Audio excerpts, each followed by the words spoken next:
Vamos imaginar um estado mental tão obsessivo, tão alienado da realidade externa e hiperfocado num único objeto. Nossa, que se a gente visse isso num adulto no dia a dia, a psiquiatria não hesitaria em chamar de patologia severa, né? Exatamente. Um estado de retraimento quase total. Mas a grande ironia aqui é que sem essa espécie de doença passageira, A psicologia humana simplesmente desabaria. sim, a sanidade, a nossa capacidade de sentir que a vida é real, tudo isso colapsaria. Nossa investigação de hoje vai explorar justamente por que a fundação de uma mente saudável começa com uma cuidadora primária ficando, temporariamente e lindamente louca. É uma premissa fascinante. Muito. E com isso, boas-vindas a mais um Psi em Áudio. Olá para toda a nossa audiência. A missão deste nosso mergulho profundo hoje é destrinchar uma obra que é absolutamente monumental. O livro A Teoria do Amadurecimento, de D.W. Winnicott. Da brilhante Elza Oliveira Dias. Isso. Nós preparamos esse conteúdo sob medida para estudantes de psicologia, seja na graduação, na pós, para quem está prestando concursos e também para profissionais que buscam aquela revisão bem didática e estruturada sobre como a gente se torna um ser inteiro. Uma jornada e tanto. É, com certeza. E olha, logo de cara eu tenho um aviso muito especial para quem nos acompanha. O canal Psi em Áudio agora tem um espaço exclusivo, que é o Clube Psi. Ah, que notícia boa! Pois é, lá quem nos ouve vai encontrar cursos de aprofundamento na área e vídeos exclusivos para os membros. É super simples, basta clicar no botão Seja Membro para ter acesso a um material de altíssimo valor teórico e prático por um preço muito, muito baixo. Fica o nosso convite caloroso para dar esse passo além nos estudos. Vale muito a pena, gente. Total. Mas, bom, entrando no nosso tema de hoje, nós estamos diante de um autor que mudou a espinha dorsal de como a psicanálise entende a mente, certo? Com certeza, ele fez uma revolução. Freud nos deu aquele mapa focado no conflito de instintos. Mas Winnicott parece estar olhando para um território completamente diferente, né? O olhar do Winnicott parte de um lugar clínico muito específico. Ele clinicou como pediatra por há mais de 40 anos e, ao mesmo tempo, ele atuava como psicanalista. Uma dupla jornada que muda a perspectiva. Exato. Porque a tradição clássica pressupunha um bebê que, assim, já nascia como uma pequena entidade, sabe? Um caldeirão de impulsos que precisava ser domado, civilizado. Ou seja, o foco estava todo nas neuroses. Isso. No conflito entre o desejo e a repressão dentro de um ego que já estava ali minimamente constituído. Mas o Winnicott via milhares de mães e bebês no ambulatório e também atendia adultos com psicoses graves, com esquizofrenia. E ele notou um padrão aí. Um padrão fascinante. Ele percebeu que as angústias desses pacientes adultos mais graves não eram sobre desejos reprimidos. Era coisas mais profundas, né? Muito mais. Eram terrores primitivos, tipo o medo de se despedaçar, a sensação de não existir, aquele sentimento de irrealidade.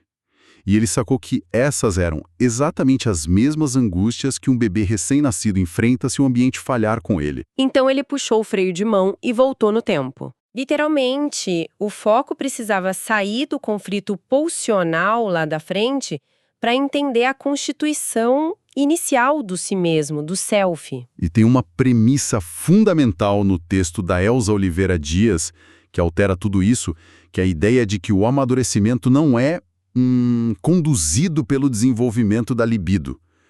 O Winnicott fala de uma tendência inata à integração. É o motor de tudo. E eu gosto de pensar nisso através de uma analogia bem simples, a da semente. Pensemos numa semente de um jequitibá. Ela carrega dentro dela toda a carga genética, né, o projeto inteiro, aquele impulso inato para se tornar uma árvore gigantesca. Tá tudo lá guardado. Exato. Mas assim, se essa semente cair no asfalto quente, se não tiver umidade, nutriente, se o solo não for receptivo, ela jamais vai virar uma árvore. Os genes sozinhos não fazem o trabalho. Essa analogia é perfeita porque capta a essência dessa ruptura teórica que ele propõe.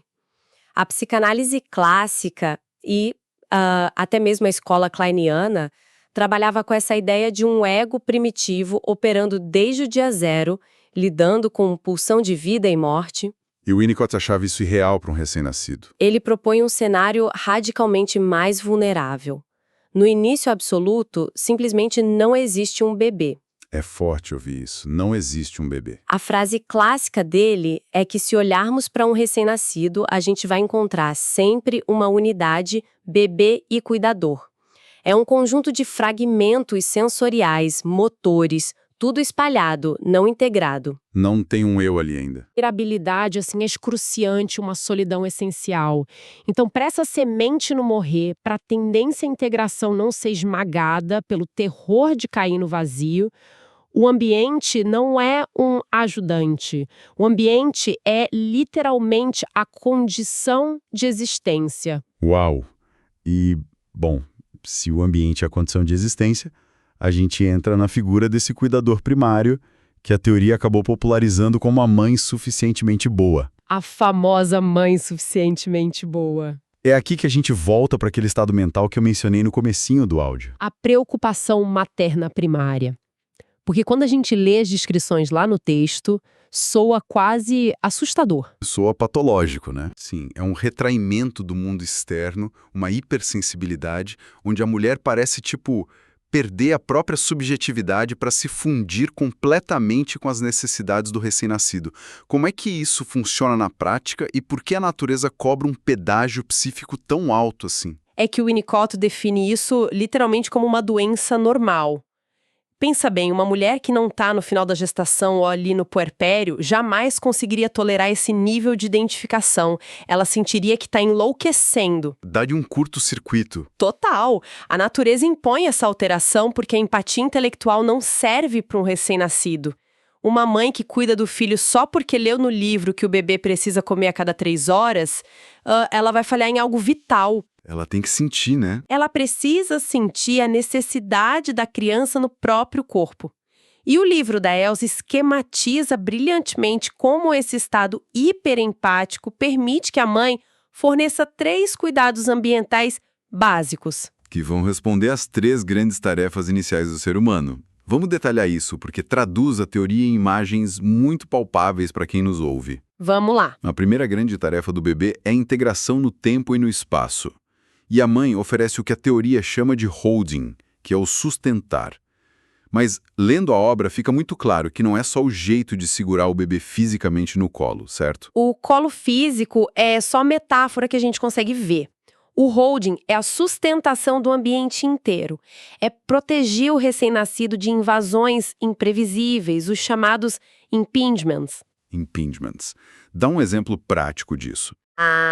Imagina um barulho ensurdecedor do nada, ou uma mudança brusca de temperatura, ou simplesmente o bebê ser largado de qualquer jeito no berço. Para um adulto, é só um susto. Mas para o bebê. Para o bebê não integrado, é a sensação física de estar se despedaçando. É cair para sempre num buraco negro. O holding garante a continuidade de ser. A mãe atua como um filtro do caos para que o bebê sinta que existir é seguro, é contínuo. Sensacional. É como construir as paredes do mundo em volta dele. E a segunda tarefa é o que a gente chama de personalização, né? O alojamento da psique no corpo. Eu gosto de pensar nisso de forma bem física. Como você imagina? Pensemos no momento do banho de um bebê. Aquela água morna, o atrito suave da toalha quando vai secar, o toque mais firme da mão passando uma loção nas perninhas, nos braços, aquele cuidado de quem envolve mesmo a criança. Para ela não é só higiene, é o desenho geográfico do próprio limite, sabe? Exatamente isso. O cuidado que responde a essa tarefa é o handling, o manuseio. A sua descrição do banho ilustra com perfeição. É através desse toque afetuoso que a mágica acontece. Sim, um toque constante, firme, faz a psique aceitar o corpo como a casa dela. A criança começa a entender, eu termino onde a minha pele termina. O intelecto e os processos físicos vão se fundindo. E se der errado nessa fase? Se houver falhas graves no handling, na vida adulta a gente vê pacientes com processos de despersonalização. Aquela pessoa que sente que o corpo não pertence a ela ou que habita propriamente como se estivesse flutuando acima da realidade física. Nossa, muito profundo isso. E aí somos levados à terceira tarefa que, confesso, talvez seja o conceito mais poético da obra. O início das relações objetais através do Object Presenting. A apresentação de objetos. Isso. E, olha, à primeira vista, essa ideia de ilusão de onipotência que vem com isso parece mágica até demais. A mãe apresenta o seio ou a mamadeira no exato instante em que o bebê sente a tensão da fome. E ele tem a ilusão de que foi ele quem criou o leite. Exato. Mas a dúvida que fica é, se a mãe só entrega o leite quando a criança chora, por que o Winnicott chama isso de ilusão de onipotência em vez de simplesmente, sei lá, alimentação? Aí que tá a diferença. Tá na sincronia aguda que só aquela preocupação materna primária proporciona. Quando a mãe tá profundamente identificada com o bebê, ela não espera ele entrar num estado de desespero, de ruptura, para poder agir. Ela antecipa. O bebê sente a tensão instintual, a fome, e ele alucina o objeto que vai satisfazer ele, mesmo sem saber o que é. E nesse exato milissegundo de alucinação, a mãe sensível coloca o seio ou a mamadeira lá. A sincronia é tão perfeita que confunde. Isso. A experiência subjetiva do bebê não é, nossa, alguém lá fora ouviu meu choro e me serviu o jantar. A experiência é a minha necessidade criou esse objeto. Eu sou o criador do mundo. E por que criar essa mentirinha, digamos assim, é tão importante? Porque essa ilusão é o alicerce absoluto da nossa saúde mental. Um indivíduo que vivenciou lá atrás a ilusão de que o mundo responde à criatividade dele, ele desenvolve a capacidade de ter esperança, de acreditar que a realidade tem sentido e que vale a pena habitar esse mundo. A vontade de viver, né? E diante dessa necessidade de sincronia tão perfeita, me surge um contraponto prático muito forte. Se o ambiente tem que evitar que o bebê caia no vazio e fornecer tudo na hora exata, não seria o ideal que essa mãe fosse um relógio suíço? Como assim? Aquela mãe impecável, que segue protocolos, estuda todos os manuais de pediatria, calcula os mililitros do leite e não erra um minuto horário. Porque essa perfeição toda pode ser o início de um desastre psíquico. Porque a perfeição é mecânica, ela não é humana. Uma mãe que age movida pela ansiedade de seguir o manual está usando o intelecto, não a empatia. Fica burocrático. Fica. Os cuidados físicos chegam, claro, o corpo do bebê sobrevive, mas a intimidade ali está morta. O bebê é incrivelmente sensível à diferença entre um toque afetuoso e um toque burocrático. Ele percebe que tem algo errado. Quando o cuidado falha na sintonia emocional, cada interação é sentida como uma intrusão, um atropelamento daquela continuidade de ser. E aí, em vez do bebê simplesmente conseguir ser, ele é forçado a reagir ao ambiente o tempo todo. E a consequência clínica disso acaba moldando um dos conceitos mais famosos na psicologia, né? O bebê precisa se defender dessa intrusão, congelando a essência dele, o verdadeiro self. O si mesmo verdadeiro. Isso. E aí ele cria uma fachada para lidar com as exigências externas. É aí que nasce o falso si mesmo. Exatamente. Um desenvolvimento defensivo que pode resultar em adultos que, olha, parecem extremamente bem-sucedidos por fora. São altamente adaptados, Mas por dentro, carregam um sentimento crônico de vazio. Uma sensação de serem uma fraude, de que a vida não tem sabor nenhum. é por isso que a mãe não deve ser perfeita. O Winnicott cunhou a expressão suficientemente boa justamente para abrigar a falhabilidade humana. Ela erra, ela se cansa, mas no quadro geral ela é previsível, afetuosa e confiável. Maravilhoso. Bom, antes da gente avançar para descobrir como é que a gente sai dessa dependência inicial sem enlouquecer, eu quero fazer um convite rápido e fluido para quem está acompanhando e extraindo o valor do nosso conteúdo. Curtam o nosso áudio. Curtam muito, o algoritmo entende a relevância e ajuda a espalhar o conhecimento, né? Isso mesmo. Compartilhem o link nos grupos de WhatsApp, de psicologia, da faculdade, da pós. Manda para os colegas de profissão. Esse gesto simples democratiza muito o aprendizado na jornada acadêmica de tanta gente. E relembramos também que, para um estudo mais denso, a gente deixou sugestões de bibliografias fundamentais aí na descrição do vídeo. Sim, e claro, Reforçando, o Clube Psi está de portas abertas. Clique em Seja Membro para acessar cursos completos e levar a prática profissional de vocês a outro nível. Mas voltando à nossa linha de raciocínio. Vamos lá. Tem um problema lógico aqui. Se a mãe precisa criar a ilusão de onipotência para o bebê, sentir que controla o mundo, ela não tem como manter essa farsa para sempre.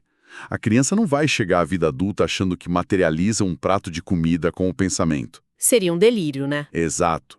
Então, para crescer, a mãe tem que, obrigatoriamente, começar a falhar. É o que a teoria chama de desadaptação gradual. Aquele estado mágico de preocupação materna primária vai se dissipando nas semanas e nos meses depois do parto. A mãe começa naturalmente a voltar os olhos para si mesma, para o parceiro, para a carreira dela. E a criança começa a notar. E isso é vital. Se a mãe continuasse adivinhando tudo magicamente, o bebê não teria motivo nenhum para se comunicar, para chorar diferente ou para reconhecer que existe um mundo lá fora que não está sob o controle dele. Faz sentido. São as pequenas falhas toleráveis dessa mãe que introduzem a desilusão necessária para a criança passar da dependência absoluta para a dependência relativa. Mas, claro, esse abismo que se abre entre a onipotência mágica e a dura realidade precisa de uma ponte. Não dá para pular direto, né? O bebê não salta do tipo, eu sou um Deus criador para, nossa, eu sou minúsculo e dependente da noite para o dia. E é nesse espaço, bem nessa fenda entre a fantasia e a realidade, que surge um negócio que qualquer família com criança em casa conhece de perto, os fenômenos transicionais. Os famosos. O famoso cobertorzinho encardido, a pontinha daquela fralda de pano que a criança esfrega no nariz, o ursinho surrado que já está até sem um olho, e o desespero dos pais é que esse objeto não pode de forma alguma ir parar na máquina de lavar. Se lavar quebra a magia, né? Tira o cheiro, altera a textura, destrói a continuidade da experiência para o bebê. É a primeira grande posse que a criança de fato reconhece como não eu. E a genialidade do Winnicott foi olhar para esse cobertorzinho encardido e não ver ali apenas, sei lá, um truque para acalmar um choro. Ele viu uma conquista cognitiva e filosófica extraordinária. Onde é que vive esse objeto transicional, afinal? Ele não é puramente subjetivo, não é uma alucinação interna. Mas também não é tratado pela criança como uma objetividade matemática fria. Ele existe numa terceira área, a área intermediária de experiência, ou o espaço potencial. Como a criança enxerga ele? Para ela, o cobertor é a mãe que está ausente e, ao mesmo tempo, é uma extensão dela mesma. É a união acontecendo exatamente no instante em que a separação psíquica está se consolidando. É impressionante pensar que um simples pedaço de pano carrega o peso de manter a sanidade da criança frente ao mundo real, né? E o que a leitura da Elza Dias mostra pra gente é que essa área intermediária, ela não evapora quando a gente larga o cobertorzinho lá pelos 4 ou 5 anos. Ela se expande e se transforma. Ela se transforma na totalidade da cultura humana. Uau! O brincar infantil habita essa mesma área intermediária. Sabe quando uma criança pega uma caixa de papelão gigante e diz que é uma nave espacial? Ela sabe que é papelão, mas ela vive a verdade da nave espacial. E mais tarde, esse espaço do brincar evolui para nossa apreciação das artes, para a fé religiosa, o trabalho científico, a nossa criatividade no dia a dia. a nossa capacidade de fantasiar. Sim. Quando a gente lê um romance e começa a chorar pela morte de um personagem, mesmo sabendo que é só tinta no papel, a gente está usando a nossa capacidade transicional. É o que torna a vida suportável. É isso que torna suportável viver numa realidade externa cheia de regras e frustrações. Sem uma área intermediária forte, a gente tem um paciente adulto excessivamente rígido, literal, tão pragmático que adoece pela falta de imaginação. Nossa, isso clareia demais a visão clínica. E, bom, à medida que o bebê vai usando essa ponte da transicionalidade, ele avança e lá por volta do 1º ao 2º ano de vida, ele atinge um marco muito monumental, que é quando os fragmentos se aglutinam de vez. O que a teoria chama de estágio da integração unitária, ou o estágio do eu sou. É uma virada de chave. A criança passa a ter uma pele que limita o que é o mundo interno dela e o que é o mundo externo compartilhado. E se ela agora é inteira? Ela passa a ver a mãe não mais só como o seio que me alimenta ou o braço que me segura, Sim. né? Ela vê a mãe como uma pessoa inteira também. E é aí que a gente entra num terreno que eu acho bem explosivo. O estágio do concernimento. A capacidade de se importar. Uma transição crítica. Porque até esse momento, a criança vivia uma dualidade que ela mesma não percebia. Existia a mãe ambiente, que é aquela que acalenta, dá o banho, oferece o conforto na calmaria. E existia a mãe objeto. Que é quem recebe a fúria. Isso. A mãe objeto recebe os impulsos instintivais fortíssimos da criança naqueles estados de excitação, de fome voraz, onde a agressividade natural vem na forma de mordidas, puxões de cabelo, ataques. No estágio do concernimento, a criança descobre, aterrorizada, que a mãe que ela ama e a mãe que ela ataca sem dó são a mesma pessoa física. Isso costuma dar um nó na cabeça de quem está estudando quando tenta aplicar no cotidiano. A teoria diz pra gente que a grande tarefa da mãe nesse período é sobreviver a esses ataques destrutivos da criança. E aí a dúvida sempre aparece. Sobreviver quer dizer abaixar a cabeça? O que as pessoas costumam pensar. Tipo, se a criança, num ímpeto agressivo, bate no rosto da mãe ou dá uma mordida violenta, a mãe não faz nada. Fica lá impassível. Parece meio que a receita para criar um pequeno tirano sem limite social nenhum, né? Essa é a interpretação equivocada mais comum que a gente vê. Sobreviver na linguagem clínica do Winnicott passa muito longe de passividade ou de ser um mártir. O que ela faz, então? A mãe sente dor, óbvio, ela se afasta, ela diz um não bem firme, ela coloca um limite físico claro para proteger a si mesma e a criança, mas o cerne do conceito de sobreviver é que ela faz tudo isso sem retalhar com ódio. Sem se vingar. Exato. Ela não passa a olhar para a criança como se houvesse um monstro perigoso ali dentro. Ela não ameaça abandonar a criança. O amor não é retirado como uma forma de castigo. Ela se mantém inteira. A mãe se mantém firme, dizendo nas entrelinhas, olha, você me machucou, eu não vou deixar você continuar batendo, mas o seu ódio não tem o poder de me destruir e nem de destruir a nossa relação. Nossa, o alívio que essa criança deve sentir ao constatar isso deve ser uma coisa imensurável. Ela descobre que os impulsos agressivos dela não são letais. É a grande descoberta. A mãe continua existindo de forma super confiável mesmo depois do furacão passar. E é exatamente por causa desse alívio que a civilidade humana se torna possível. Como assim? Quando a mãe sobrevive sem vingança, a criança experimenta um sentimento completamente novo e muito saudável, que é a culpa. Mas atenção, não é a culpa persecutória, aquele melo do castigo. É o lamento profundo por ter ferido aquilo que se ama. É uma culpa construtiva. Totalmente. E como a mãe permaneceu lá, presente, a criança ganha a oportunidade da reparação. Ela pode fazer algo a respeito. Sim, ela pode trazer um brinquedinho, fazer um carinho no rosto da mãe, dar um beijo de desculpas. Esse ciclo vital de impulso agressivo espontâneo, constatação da sobrevivência do outro, sentimento de culpa e o gesto de reparação, isso é a matriz do concernimento. É a capacidade de se importar de verdade com as consequências dos próprios atos no mundo. E se a mãe pune com ódio ou desaba, se faz de vítima? Aí a criança trava. Ela esconde a agressividade e, junto com isso, paralisa a própria vitalidade. Ou então desiste da empatia de vez. Gente, chegamos a um lugar de clareza belíssima sobre a natureza humana. O indivíduo não nasce bom ou mal. Ele nasce com um potencial vital imenso, muitas vezes agressivo, que precisa encontrar esses contornos seguros para virar empatia ativa. É lindo ver isso na prática. Vamos fazer um grande apanhado do que nós destrinchamos hoje no nosso mergulho profundo. A gente viu que o amadurecimento é uma jornada de superação de angústias impensáveis, né? Começamos lá na dependência absoluta, onde a mãe em estado de preocupação primária oferece contorno, protege o bebê de cair no abismo. Passamos pela dependência relativa. Isso mediada por aquela falha gradual da mãe, que é suavizada pelos objetos transicionais, que inauguram a cultura nas nossas vidas. Estruturamos a identidade no estágio do eu sou e, finalmente, através da mãe que sobrevive aos nossos ataques naturais, a gente desenvolve a capacidade de compaixão e de reparar os danos. É meio que a engenharia psíquica da civilidade. E a utilidade disso na rotina dos estudantes e dos profissionais, nossa, é incalculável.